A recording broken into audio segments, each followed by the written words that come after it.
Bismillahirrahmanirrahim. Alhamdulillahirabbil alamin wassalatu wassalam ala habibi rabbil alamin sayyidina Muhammadin wa ala alihi wa sahbihi ajma'in. Amma ba'd. Meneruskan istiqamah kita selepas hadrah Basaudan, kita akan mendengarkan kitab Al-Qirtas fi manaqib al-Imam Al-Qutub Al-Habib Umar bin Abdurrahman Al-Attas. Maka pada malam hari ini Al-Habib Ali bin Hasan Al-Attas akan bercerita bagaimana seseorang bisa mendapatkan faedah dari para aulia Allah Subhanahu wa taala, yaitu caranya berada dengan yang menggunakan hati, yaitu tidak lain tidak bukan adalah baik sangka. Maka ini pernah terjadi dulu kepada Al-Habib Umar bin Abdurrahman Al-Attas beserta sebagian daripada murid-murid beliau. Lamma qala lahu ba'du ashabih, ketika sebagian daripada murid-murid yang menemani Habib Umar bin Abdurrahman Al-Attas pernah berkata seperti ini, "Ya Sayyidi, wahai tuanku, inni ra'aitun nasa al-yawm kullahum awliya." Sesungguhnya saya melihat semua orang, semua manusia saat ini, hari ini, semuanya itu para kekasih-kekasih Allah.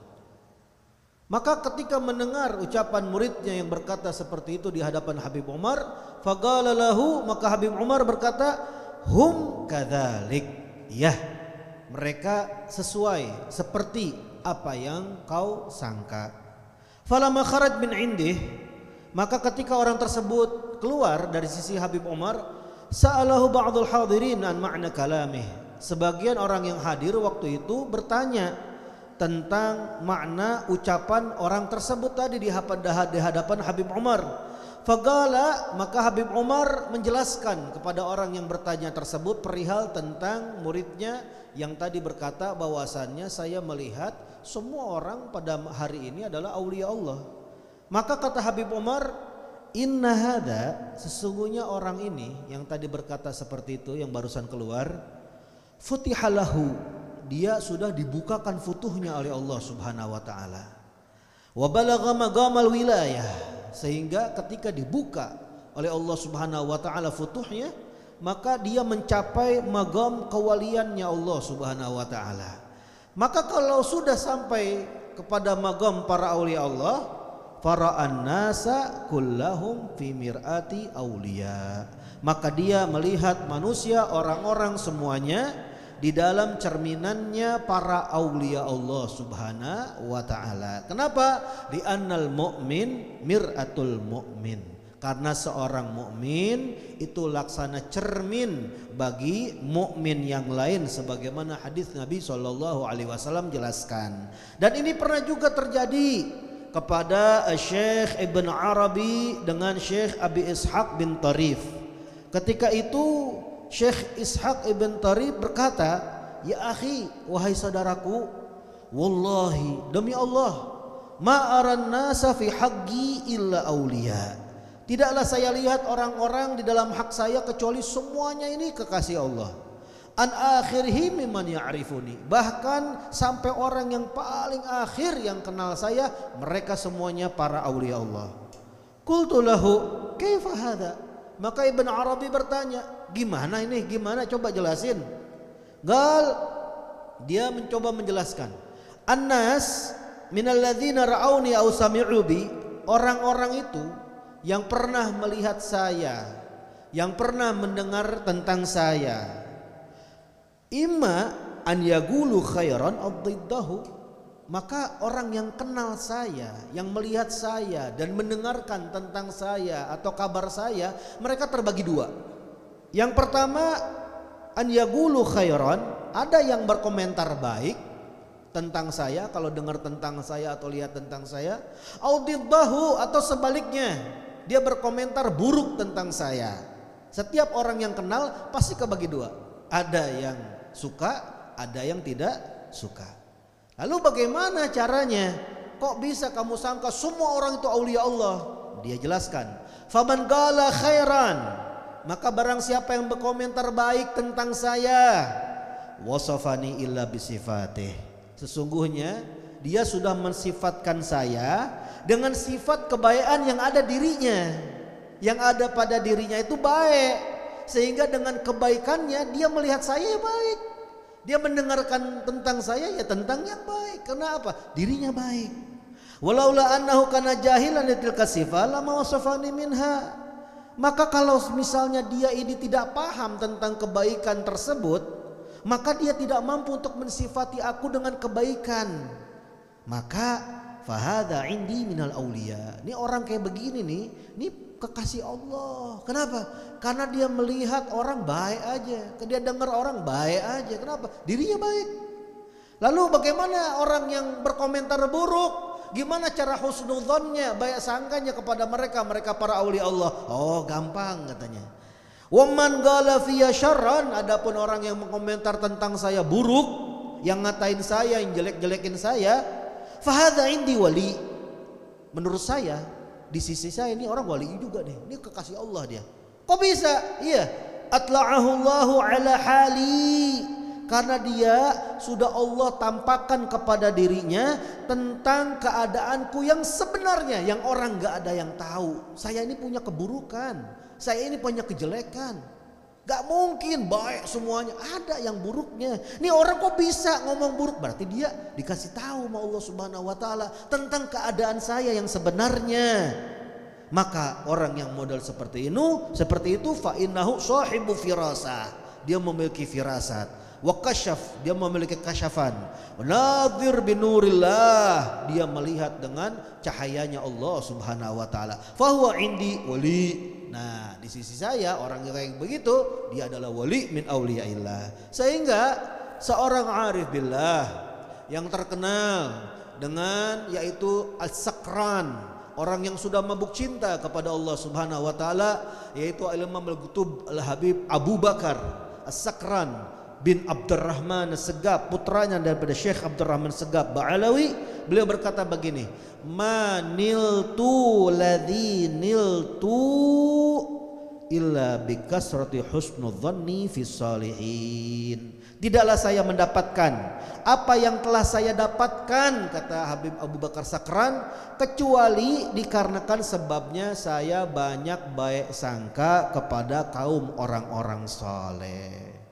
Ini Syekh Abu Bakar Sakran, ayahanda daripada Habib Abdullah Idrus, ayahanda daripada Syekh Ali bin Abi Bakar Sakran. Maka waqala waladihi, berkata anak daripada anaknya, yaitu cucu beliau. Siapa? Syekh Abu Bakar Adani bin Abdullah Al-Idrus. Beliau berpesan kepada murid-muridnya, alaikum bihusnudzan fillahi azza wa jalla wa fi awliya. Hendaklah kalian baik sangka kepada Allah Subhanahu wa taala dan baik sangka kepada para aulia Allah. Kenapa? Karena la ya'riful jauhar illa jauhari. Tidak ada yang bisa mengetahui kualitas suatu batu kecuali dia ini ahli batu. Kecuali orang ahlinya. Ini kalau ahlinya dia bisa tahu, oh ini masakan, oh ini batu asli, oh ini batu virus, oh ini batu merah delima, oh ini batu kecubung. Kenapa? Emang ahlinya. Jadi nggak bisa mengetahui batu kecuali ahli batu. Maka wala ya'riful wali illal wali. Tidak bisa mengetahui kewalian seseorang itu wali kecuali orang tersebut pasti wali juga. Kenapa? Karena ma'rifatullah. Kita ma'rifat kepada Allah itu mudah. Dengan melihat ciptaan-ciptaannya kita yakin ada Maha Pencipta Allah Subhanahu wa taala. Tapi kalau pengen tahu kewaliannya seorang wali, gimana caranya? Sedangkan dia ini, kata Syekh Abu Bakar Adani, kaifa ta'rifu wilayatas syakhs? Bagaimana coba caranya? Saya tanya, gimana caranya kamu bisa mengetahui kewaliannya seseorang? Coba. Sedangkan dia ini manusiawi, bukan nabi, bukan rasul, bukan malaikat, sama seperti kita. Wa huwa yaghdab kama taghdab. Dia manusiawi. Dia bisa marah sebagaimana kamu bisa marah. Dia bisa emosi sebagaimana kamu emosi. Sama, nggak ada beda. Wa ya'kul kama ta'kul. Dia tuali makan, kamu makan juga. Wa yashrab kama tashrab. Dia minum, kamu minum juga. Jadi gak ada cara untuk mengetahuinya kecuali kita baik sangka. Kenapa? Karena ada sirullah. Wa inna sirallah khafiyun fi khalqih. Dan sesungguhnya sir, rahasia Allah Subhanahu wa taala berupa kewalian itu samar, tersembunyi, berada pada makhluk-makhluknya Allah Subhanahu wa taala. Bahkan Syekh Abdul Karim bin Ibrahim Al-Kailani di dalam syarahnya kitab Futuhatul Makkiyah berkata, "Qila inna bainal abdi wa rabbi." Sesungguhnya antara seorang hamba dengan Tuhannya sirrun, ada sir. Seorang hamba dengan Tuhannya pasti punya rahasia. Ada rahasianya. Sehingga sir tersebut, rahasia seorang hamba dengan Tuhannya itu, la yutli'u alaihi malakun muqarrab wala nabiyyun mursal. Gak ada yang bisa mengetahui sir rahasia tersebut, baik itu malaikat yang paling dekat kedudukannya dengan Allah ataupun seorang nabi yang diutus. Sehingga kata Habib Abu Bakar Adani, inna tasarruful awliya wal anbiya bihusnudzan. Sesungguhnya kekuasaan yang Allah berikan untuk bisa melakukan aksi tindakan berupa karamah yang ada pada para aulia Allah, begitu juga mukjizat yang ada para anbiya Allah Subhanahu wa taala, itu dikarenakan apa? Bihusnudzan. Karena baik sangkanya itu wali kepada Allah, Allah berikan karamah. Karena baik sangkanya itu nabi kepada Allah Subhanahu wa taala, Allah berikan mukjizat. Dan apalagi kalau aulia sama anbiya aja baik sangka sama Allah, apalagi kita orang biasa. Tapi luar biasanya kalau orang bisa baik sangka, katanya husnudzan dalilun ala sa'adah. Baik sangka itu adalah tanda bukti atas keselamatan kebahagiaannya seseorang. Wa yurja li sahibihi husnul khatimah indal maut. Bahkan diharapkan bagi orang yang memiliki baik sangka, nanti di akhir umurnya ketika akan meninggal dunia, dia bakal mendapatkan husnul khatimah. Tapi sebaliknya, beliau berpesan, ihdharu su'udzan. Hati-hati, waspada, jangan sampai buruk sangka. Kenapa? Fa innahu dalilun ala syagawah. Karena buruk sangka itu adalah tanda bukti atas kecelakaannya seseorang. Ini orang bakal celaka di akhirat. Tandanya apa? Tukang suudzon. Wa yukhsha ala sahibihi su'ul khatimah wal iyadu billah. Bahkan kalau pengen tahu nih orang su'ul khatimah atau husnul khatimah, gampang. Lihat aja, dia sering suudzon enggak? Kalau suudzon, maka ditakutkan di akhir umurnya dia bakal mati dalam keadaan su'ul khatimah. Sehingga Syekh Abu Bakar ini menjelaskan, kok bisa buruk sangka jadi su'ul khatimah? Kok bisa buruk sangka jadi celaka? Iya, ala tara annan nifaq. Apakah kamu tidak melihat, kamu tidak memperhatikan bahwasannya sifat kemunafikan innama asluhu su'udzan. Sesungguhnya sifat munafik itu asalnya, sumbernya itu adalah buruk sangka. Orang-orang munafik, kenapa dia bisa jadi orang munafik di Madinah? Karena dia buruk sangka kepada Rasul Shallallahu Alaihi Wasallam. Karena dia asalnya buruk sangka, akhirnya jadi kaum munafik. Dan kalau udah munafik gimana? Matinya su'ul khatimah. Bahkan walaupun didoain gak ada manfaatnya. Wa innal munafiqina lamma sa'adhannuhum lam yanfa'uhum istighfarun Nabi Shallallahu Alaihi Wasallam lahum. Bahkan orang-orang munafik ketika mereka buruk sangka kepada Rasul Shallallahu Alaihi Wasallam, johirnya beriman, johirnya masuk Islam, akan tetapi batinnya kufur, batinnya tidak percaya, batinnya suudzon kepada Rasul Shallallahu Alaihi Wasallam. Apa yang terjadi ketika meninggal dunia? Lam yanfa'hum istighfarun Nabi Shallallahu Alaihi Wasallam lahum. Nabi aja sendiri memintakan ampun buat orang munafik, itu tidak memberikan manfaat sama sekali kepada mereka orang-orang munafik. Nabi wa huwa afdalul khalqillahi ta'ala. Dia ini adalah makhluk yang paling paling utama yang diciptakan oleh Allah Subhanahu wa taala. Minta ampun kepada orang munafik yang buruk sangka kepada beliau, nggak ada manfaatnya. Sampai diabadikan di dalam Al-Qur'an surat At-Taubah ayat 80, Allah menegur Nabi sallallahu alaihi wasallam yang mendoakan kepada Abdullah bin Ubay bin Salul, raisul munafikin, pimpinannya orang yang munafik di kota Madinah ketika meninggal dunia. Rasul sallallahu alaihi wasallam beristighfar untuk Abdullah bin Ubay bin Salul, orang munafik, ditegur oleh Allah Subhanahu wa taala dengan ucapannya, a'udzubillahi minasyaitonirrajim, istaghfir lahum aw la tastaghfir lahum. Engkau wahai Nabi, walaupun kau memohonkan istighfar ampun untuk mereka, ataupun kau wahai Nabi tidak memintakan istighfar ampunan kepada mereka, in tastaghfir lahum sab'ina marratan fala yaghfirullahu lahum. Walaupun engkau wahai Nabi memintakan ampun buat orang-orang munafik itu sebanyak 70 kali, kau memohon berkali-kali sampai 70 kali, apa jawaban Allah? Fala yaghfirullahu lahum. Allah tidak akan pernah mengampuni kepada mereka. Kenapa sebabnya? Dzalika bi annahum kafaru billahi wa rasulih. Karena hal tersebut disebabkan mereka ingkar di dalam hatinya. Mereka ini kafir di dalam hatinya. Mereka tidak percaya kepada Allah. Mereka tidak percaya kepada Rasulullah. Mereka suuzon. Wallahu la yahdil qaumal fasiqin. Dan Allah Subhanahu wa taala tidak memberikan petunjuk kepada orang-orang yang fasik. Kalau kita udah paham, kata Abu Bakar Adani, bahwasannya kalau baik sangka hasilnya seperti itu, kalau buruk sangka hasilnya seperti itu, maka pesan beliau yang terakhir, alaikum biziaratul aulia, hendaklah kalian mengunjungi para aulia Allah, berziarah kepada para kekasih-kekasih Allah, wa ta'arruf ilaihim, kalau bisa kenalan, memperkenalkan diri agar bisa dekat dengan mereka para aulia Allah Subhanahu wa taala. Kenapa?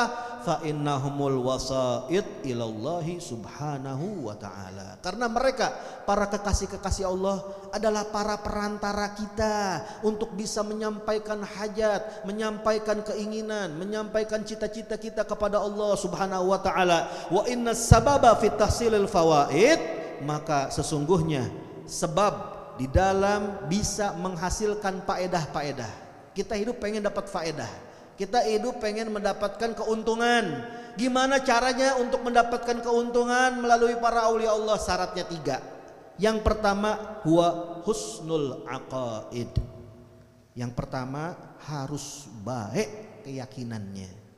Keyakinannya ma itu wali, keyakinannya ama guru, keyakinannya para habaib, keyakinannya kepada para alim ulama. Yang pertama husnul aqaid, harus baik keyakinannya. Udah beres, baik keyakinannya. Yang kedua, sihhatun niyah. Niat tujuannya harus benar. Benar niatnya, tujuannya. Yang terakhir, wa itsbatul aqidah. Dan menetapkan kepercayaan akidah keyakinan kita sama itu wali. Jangan berubah-ubah. Kalau udah baik keyakinannya, kalau udah benar niatnya, yang terakhir tetepin, jangan sampai berubah. Kok bisa seperti itu? Emang apa hubungannya? Fa inna alamal ghaib wasyahadah murtabitan karruh wal jasad. Karena sesungguhnya alam yang gaib, rezeki kita, kesuksesan kita yang belum terlihat, yang belum kita dapat, itu gaib hukumnya.